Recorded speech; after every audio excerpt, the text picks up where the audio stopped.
This is the new 2020 Bentley Flying Spur, and it is the newest sedan from Bentley. It's powerful, beautiful, and of course, tremendously expensive. This one has a sticker price of just under $275,000. But with that price comes immense, opulent luxury and features, and today I'm going to review this car and show you everything. I've borrowed this Flying Spur from O'Gara, San Diego, which is Bentley San Diego, the Bentley dealership here in the San Diego area. Of course, Bentley San Diego has all of the latest Bentley models, the new Continental GT and GTC, the Bentayga, and now this, the new Flying Spur, which is just starting to go on sale at dealerships nationwide. So let's talk Flying Spur. This car first went on sale back in 2006 as the Continental Flying Spur. It was a four-door sedan version of the new Bentley Continental GT Coupe. But as buyer taste shifted away from two-door cars, the Flying Spur quickly became more popular than the Continental GT. So Bentley split it off into its own Flying Spur model for the 2014 model year. For 2020, the Flying Spur is completely redesigned, so it's an all-new car. And while a V8 model is surely on the way in the future, right now you can only get it with a twin-turbo 12-cylinder that makes about 625 horsepower and about 665 pound-feet of torque. Those are huge numbers, and they send this car from 0 to 60 in 3.6 seconds and to a top speed of 207 miles per hour, meaning that this giant luxury sedan has a higher top speed than the Ferrari F40.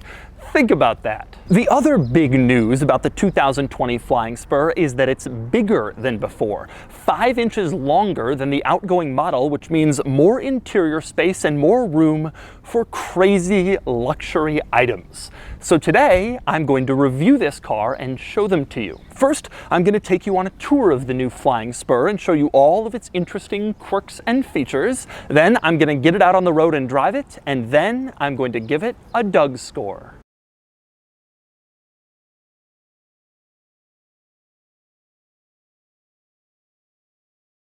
Alright, I'm going to start the quirks and features of the new Flying Spur in the interior, which is truly beautiful. Absolutely gorgeous. All the materials, the finishes, the style, the design. This is honestly one of the most beautiful car interiors I have ever been inside in my entire life. It is just an unbelievable focus on perfection, quality, luxury. I love it in here. It is gorgeous. One example of something really cool, check out this white area that starts sort of in the passenger side footwell by the glove box, and then it continues down the passenger door panel, then next to the seat on the pillar, and then into the back seat. This same white trim in the interior carried from the front to the side to the back, completely unbroken. Everything is tied together and beautiful and opulent, and just incredible interior in this car. And next up, I want to talk about some of this car's particularly exciting opulent luxury features, and that means starting with the center screen. Now you look at the screen and it just looks like a center screen like in basically every other car, but you press this little button that says screen and then it does a flip, and suddenly it's showing you dials instead of a screen. And those dials show you the outside temperature, the compass, what direction you're heading, and the last one is actually a stopwatch in case you want to take your Bentley out on the racetrack. Now you press screen again and it flips right back to showing you the screen with all of your infotainment controls like you might expect. And you can just press it and watch it flip, and it is very addictive. One thing I like is when it's on the panel with the gauges, you can see the trim just continues through the wood, the aluminum, the black. So it almost looks like it's not a rotating panel at all, but rather just part of the dashboard. You'd never even notice that it can flip until it does its little trick. Now, interestingly, this panel can actually flip in a third way. When you turn off the car, you can see it flips from whatever you had it set to nothing, just a blank panel, so no one can tell you even have a screen in here. And then when you turn the car back on, the panel flips right back into place to whatever you had it set to before. So you have a triangular flipping screen panel in the center of your Bentley, although it isn't free. In fact, this option costs $6,400 extra for your little screen flippers. Although it's worth noting that in this Bentley, it was free as part of the $45,000 first edition package, celebrating some of the very first examples of these Flying Spur models. And next up, moving on to some other exciting luxury features, I want to talk about this little switch in the center console off to the right. You pull that switch and it opens all of the sunshades, and there are a lot of them. Take a look and you can see everything opening up with the pull of that switch in back, so you can go from a cocoon for your rear passengers, blocked from the sun, fully private, to completely open with the push of one button. Of course, if you have all the sunshades open and you want that privacy, just pull the switch again, and then everything closes right up, and then as you can see, all the sunshades close and the cocoon in back is completely in place. And next up, another high-end luxury feature. This car has heated and cooled seats, of course. You can control them with these little buttons, turn them on, nothing unusual there. But when you turn on the heated or cooled seats, a little icon pops up on the center screen that gives you the option to turn on auto. So what is that? Well, you've heard of automatic climate control. This car offers automatic seat climate control, and if you turn on auto, it will heat or cool your butt depending on whether it feels that it's too warm or too cool. You don't even have to set your own heated or cooled seats in this car. It will turn that stuff on for you, depending on the temperature. And next up, another nice little touch in this center console is the temperature and fan speed dials. Right now you can see this little dial adjusts the temperature, so I turn it and it changes the climate control temp. That's pretty standard. But as you look at these center console buttons, you may be wondering, how do you change the fan speed? There's not a separate dial for that. Is this one of those things they've integrated into the screen? It's very annoying. Well, no, it turns out you press this little button that looks like a fan, and then your climate control temp dial has become a fan speed dial temporarily. You can adjust it and it changes the fan speed. If you press the little fan button again, it goes back to being the climate control temperature dial. So one dial, two purposes, and that allows them to kind of clean up this center control stack, and it means they don't have to integrate this important function into some menu in the screen. Pretty cool. And next up, back to the controls in the center console. Another one I like is the drive mode dial. In the very center, you can see the engine start-stop button, but it's surrounded by a dial that adjusts the drive mode. You can see when you turn this dial, it switches between the different drive modes printed above the dial. I really like how they've integrated this and how it looks. The drive mode dial is just beautiful with this like crystal look on the outside. Same thing goes for the fan speed temperature adjustment dial, this crystal look. It's just far more luxurious, attractive, beautiful than you would think a simple climate control and drive mode dial should be. And in terms of beautiful finishes, it absolutely does not stop there. It's everywhere in this car. One great example, the stalks coming off the steering column. Look at this turn signal stalk. It is so beautiful. The aluminum, the silver finish, the end is this diamond display, just gorgeous. And same deal with the wiper stalk, an absolutely beautiful look. These are some of the best turn signal and wiper stalks in the car industry. And speaking of high quality in here, on the door panel, you can see that there's a very noticeable speaker. This is part of the name audio system that comes with this car for an additional $8,800 over the standard sound system, almost $9 grand for an upgraded stereo, but I suspect it sounds pretty nice. And next up, I want to move into the center screen to discuss some more luxury features, like, for example, the massaging seats. Your car probably doesn't have massaging seats. This one has them, and they have 5 different types of massage that you can get while you're simply driving down the road. And as if that wasn't enough, you can choose between 5 different intensities of massage, not just on or off, but 5 different levels of massage massage intensity from this car for both the driver and passenger seats. And speaking of seat comfort, the rear seats in this car are heated, of course, no surprise, but in the infotainment screen, you can also configure whether you want the armrest heating to turn on and back with the heated seats. So you don't just get a heated seat back there. If you have that setting in place, when you turn on your heated rear seat, you also get a heated rear armrest, so your elbow and your arm is warmed in addition to your butt. And another upscale touch in this car, if you look at the front, you can see there is a big bee hood ornament up there. That's the hood ornament version of the flying bee logo with wings. The cool thing is you can raise or lower it from the center screen. Although Bentley doesn't call it raise or lower, but instead reveal and conceal, more luxurious words that mean the same thing. But as you can see, if you press conceal, the B logo retracts into the front end, I guess making this car appear a little bit more subtle, flies under the radar a little bit more than if the hood ornament was in place. If you press reveal, the opposite happens. The hood ornament pops right back up, and then everyone knows once again that you're driving a Bentley.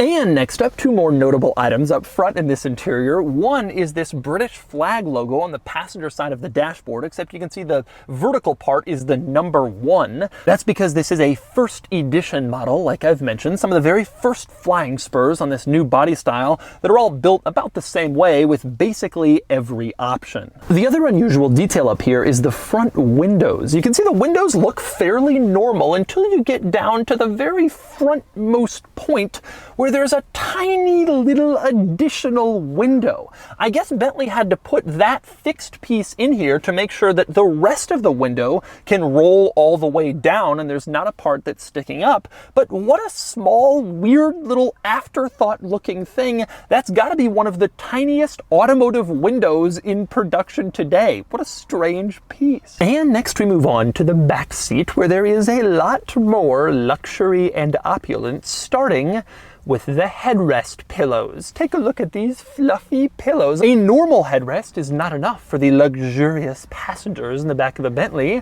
so we get a pillow. And next up, another thing you notice back here immediately is that you have rear seat controls on the door. You can move the seat forward, backward, the backrest forward or backward. You can even move the headrest. But that's just the start of all the luxury back here. Go into the middle in the rear and you have a screen. And this screen allows you to control various other seat items. You can turn on the heated rear seats with this screen, for example, or you can turn on the cooled rear seats, or you can turn on the massaging rear seats, and you have all of the same massaging options from the front delivered into the back. So riding as a rear seat passenger in this car doesn't mean you get any less massaging. But this center screen can do so much more than just control your seat comfort. For one thing, it can drop the Bentley B hood ornament just like the front screen. You can conceal or reveal it back here.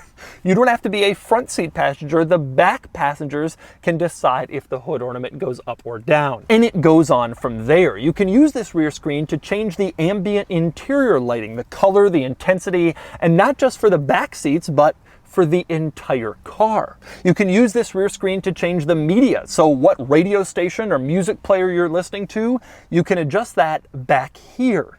You can use this rear screen for navigation. If you want to enter a navigation destination back here and then have it sent to the front screen so your driver knows where to take you, you can do that using this little screen in the back. And check this out, this little rear screen in the back also lets you control all of the blinds. Just like that switch I showed you up front, well, here you can open or close all of the sun blinds in back with this screen, and you can do them individually. You can go to each blind, open or close it if you want to on this screen. So this screen basically provides full functionality. The only thing you really can't do is turn on or off the car safety systems. That's left for the driver, but everything else that you can do up front, you can also do back here. And by the way, it's worth noting that you don't have to go into the screen to adjust the blinds. There are easier controls for most of them. One I want to highlight is the blind above you, because this car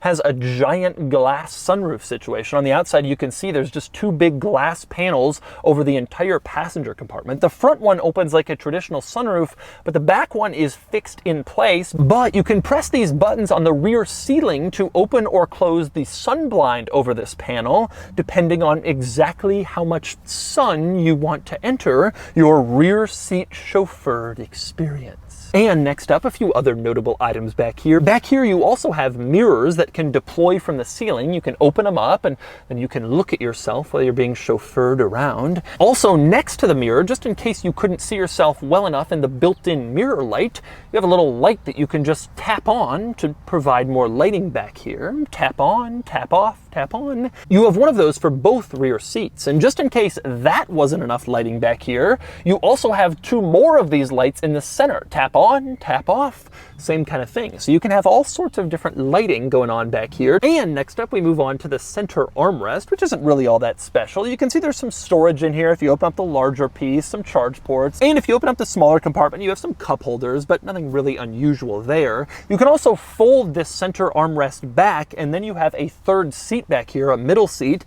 And you also have a folding center headrest that you can extend out just in case your middle passenger wants a little bit more comfort, like they might expect from a Bentley. And next up, we move outside the Flying Spur, where you notice one of its most impressive luxury touches right away, and that would be the headlights, which look like crystals or jewelry, incredibly distinctive, incredibly luxurious and opulent and cool, and precisely what I'd expect a car like this to have. One other cool thing about these headlights, when you look at them when the car is on and the running lights are on, you can see it almost looks like teeth around a circle. It is a very distinctive daytime running light headlight pattern, and I really like how that look is integrated into these crystal jewelry headlights. And by the way, the crystal in the headlights isn't just in the headlights up front. You may have seen earlier, it's also on the hood ornament, that winged Bentley B. The wings are also that crystal glass, and you can see they've been carved to actually make feathers to give it an even more luxurious look for people who notice little details like that. Now, as for the styling of this car, I have to say it's changed quite a bit from the outgoing model and from the original Flying Spur, and virtually all of the changes seem to be aimed at making it appear more stately and elegant. For one thing, they've moved forward the front wheels to give it kind of this swept back look that has previously been a characteristic of the larger Bentley sedans, the Arnage, the Mulsanne, and some vintage models. We also have a far more upright grille with this car than the previous Flying Spur, again more stately, more elegant. Now, it's worth noting that this is not Bentley's most expensive sedan. That honor goes to the Mulsanne, which is the flagship model in the range, but Bentley sells basically none of the Mulsannes. Way too expensive, very small market, and part of me wonders if these design changes to make the Flying Spur appear more stately and elegant are done with the goal of maybe one day replacing the Mulsanne, since it doesn't really sell that well, and since buyer tastes have shifted away from sedans, so maybe Bentley doesn't really feel that they need two big luxury sedans in their lineup anymore. And next up, we move around to the back of the Flying Spur, and I want to talk about the trunk. Although when you get back here, you can see there's no immediately obvious way to open up the trunk.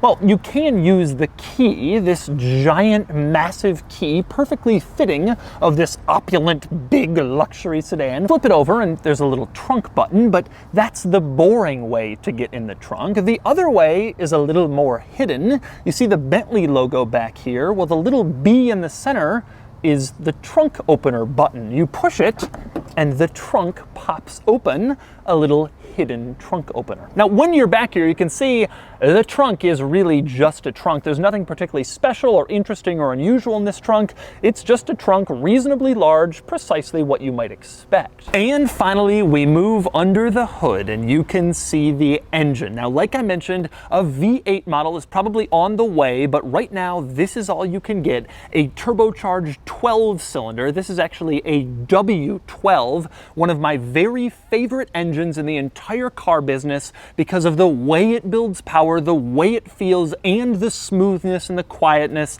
I love this power plant. And in this application, it makes about 625 horsepower and 665 pound-feet of torque. Like I mentioned, huge numbers, 0 to 60 in 3.6 seconds and a top speed of 207 miles per hour. Unreal numbers. This is basically supercar territory, but in a giant sedan that weighs 5,500 pounds. This is a massive vehicle that's incredibly fast thanks to this power plant. And so those are the quirks and features of the new 2020 Bentley Flying Spur.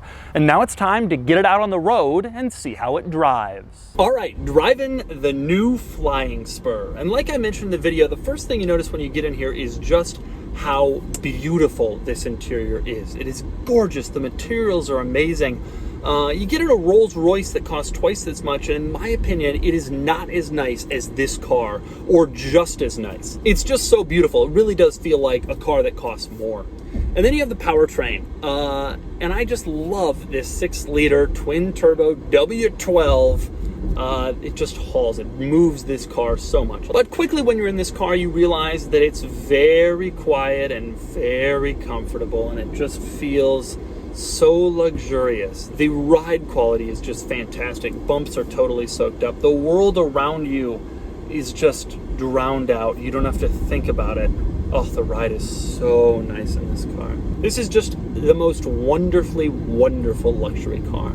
I like the Rolls Phantom. I really, really do. The Phantom is insane, but that's what you buy when you just want the very craziest, most ridiculous, opulent. This is 95% of the Phantom for 50% of the money. But some people do want that last 5%. All right, I'm gonna step on it a little here.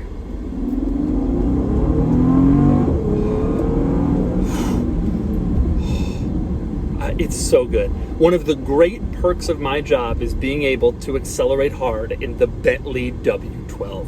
It really is one of my very favorite engines, and it has been for a while now. It's just fantastic. Power doesn't come on in a way that it slaps you in the face, but instead it comes on like a jet, like a little more and a little more, and then suddenly you're going really fast. It's smooth. It's all-encompassing. It probably is my very favorite engine in the car business. The steering and handling in this car has always been pretty good. I've always been relatively impressed by it. It corners reasonably flat, and it's very linear. You turn the wheel, very predictable in how it steers. The problem ends up being, of course, the handling, the body roll. It's a very large car, 5,500 pounds, an enormous vehicle. It's the size of most luxury SUVs or bigger. And so it's just not going to handle very athletically, no matter what Bentley tries to do. Overall, this is just a great car. It's just a great all-around car. Now, sedans are kind of slowing down, and I'm a big proponent also of Bentley's SUV, the Bentayga. But if you're into sedans, this is kind of the gold standard of the opulent luxury sedan. These are quite common in upscale areas, despite their price tag. And the reason for that is they're just really good. It's kind of the car, you have an S-Class, you want to graduate to the next level of opulence, luxury, and rarity, you get yourself one of these. And then above that, there's not much that you kind of look up to on the road. This is really one of the great cars. And it's just fantastic, and the latest redesign has made it even better. And so that's the 2020 Bentley Flying Spur. This is not Bentley's flagship luxury sedan. That honor goes to the larger Mulsanne, although sales of those have slowed to a trickle. Instead, this is the volume Bentley, the Bentley that most people get when they want a Bentley luxury sedan. And it's fabulous. And now it's time to give the new Flying Spur a DougScore. Starting with the weekend categories and styling, this is a nice looking car and it deserves a 6 out of 10. Acceleration does 0 to 60 in 3.6 seconds and it gets an 8 out of 10. Handling is sharp for a big sedan, but only average overall, and it gets a 5 out of 10. Fun factor is fine, it's fast and sort of quick to change direction, but most of the fun comes from just piloting a Bentley, and it gets a 5 out of 10. Cool factor is decent. This is a cool car because it's new and special, though they'll start to become pretty common, and it gets a 6 out of 10 for a total weekend score of 30 out of 50. Next up are the daily categories and features. It's very well equipped, though it falls short of some of the latest high-tech gadgets. Still, it easily gets an 8 out of 10. Comfort is excellent, and it earns a 9 out of 10. Same deal with quality, truly excellent. I'm only worried about long-term reliability, and it gets a 9 out of 10. Practicality is normal for a car like this, and it gets a 5 out of 10. Finally, value. This car offers a lot, but it's also expensive, and it's going to lose value fast. It gets a 6 out of 10 for a total daily score of 37 out of 50. Added up, and the DougScore is 67 out of 100, which places it here against other ultra-luxury cars I've reviewed. The Flying Spur falls short of the Continental GT Coupe, which does way better in the weekend categories, and the Flying Spur ties the Bentayga, which is probably its closest competitor. Ultimately, this is an excellent, competent, really gorgeous luxury sedan, and it's a fantastic effort from Bentley.